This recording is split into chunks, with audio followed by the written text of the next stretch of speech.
अच्छा बेटा, this is the last chapter, chapter number 14 gases exchange. इसके एमसीक्यूज को डिस्कस करेंगे। In which part of the respiratory system gases exchange take place? गैसेस एक्सचेंज कहाँ पे होती है? Alveoli is that part.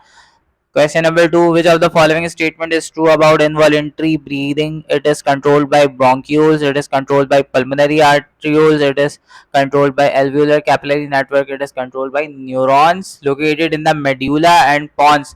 भाई कंट्रोल करने वाला ब्रेन है, रेस्पिरेटरी सिस्टम है, इसीलिए आपके विल पावर के अंदर नहीं होता, ऑल्थो के इसको ब्रेन ही कंट्रोल कर रहा होता है। तो डी इसका करेक्ट ऑप्शन है।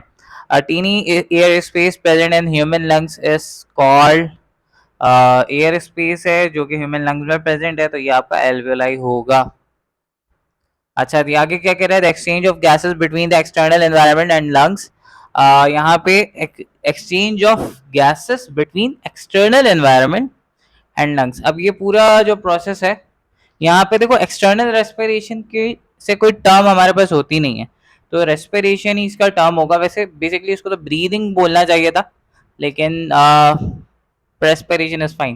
The maximum volume of air contained in the lungs by full force inhalation. अब देखो यहाँ पे एक चीज, अब स्टूडेंट कंफ्यूज हो जाता है, वो इसको वाइटल कैपेसिटी लगा देता है, लेकिन जबकि ये वाइटल कैपेसिटी नहीं है।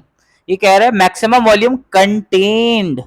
भाई लंग्स में मैक्सिमम वॉल्यूम क्या कंटेन होता है? देखो, जब आप ब्रीदिंग, नॉर्मल ब्रीदिंग कर रहे होते हो, तो लंग्स में क्या होता है? एक तो रेजिडुअल वॉल्यूम होता है, और फिर एक एक्सपायरेटरी रिजर्व वॉल्यूम होता है, और फिर आपका टाइडल वॉल्यूम होता है।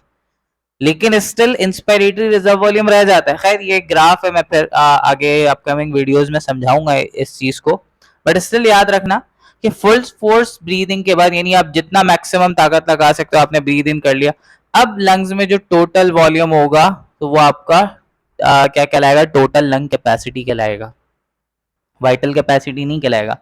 सही। अगर ये कहता है कंटेन की जगह the maximum volume of air enter in the stir, तो आप फिर वाइटल कैपेसिटी कहते हैं। Which one of the following is correct regarding larynx? It is house of it houses the vocal cord. It prevents the invading pathogen into the trachea. It is an organ made of cartilage and connect the pharynx to the trachea. ये all of them इसका सही option है। अच्छा, which of the following is the function of trachea? Gases exchange, filter the air we breathe, exhale। भाई देखो, gases exchange trachea का काम नहीं होता, सही है। Exhale the air from the body, ये भी इंटायरली ट्रैकिया का काम नहीं है, तो भाई फिल्टर करना ये स्पेसिफिक फंक्शन है ट्रैकिया का। Which of the following organs function as an air conditioner? अब यहाँ पे एज एन एयर कंडीशनर यहाँ पे किसको कहा गया? ऑब्वियसली नेजल चैम्बर्स को कहा गया है। अच्छा जी, लास्ट एमसीक्यूज है। विच of the following statement is true about the entry of air into the lungs? Air enter the body and travel to the lungs through the mouth and nose। अच्छा, ये option तो बिल्कुल ठीक है। Air enter to the body and travel to the lungs through mouth, यानी air जो अंदर आ रहा है बॉडी की और ट्रेवल कर रहा है लंग्स तक, वो माउथ और नोज के जरिए से आ रहा है।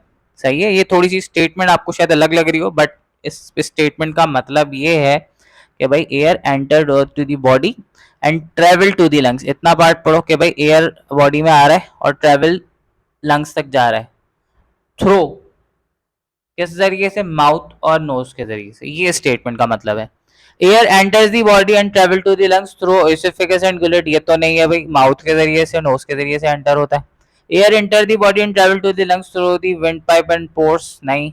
Air enter the body and travel to the lungs through the nose and nervous system, तो इसका a is the correct option.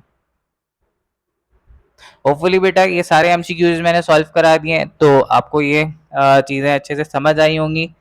Still कोई कॉन्सेप्ट आपको समझना हो तो कमेंट करके मुझे ज़रूर बताओ, और इन वीडियोस को अपने दोस्तों के साथ भी ज़रूर शेयर करो। Thank you.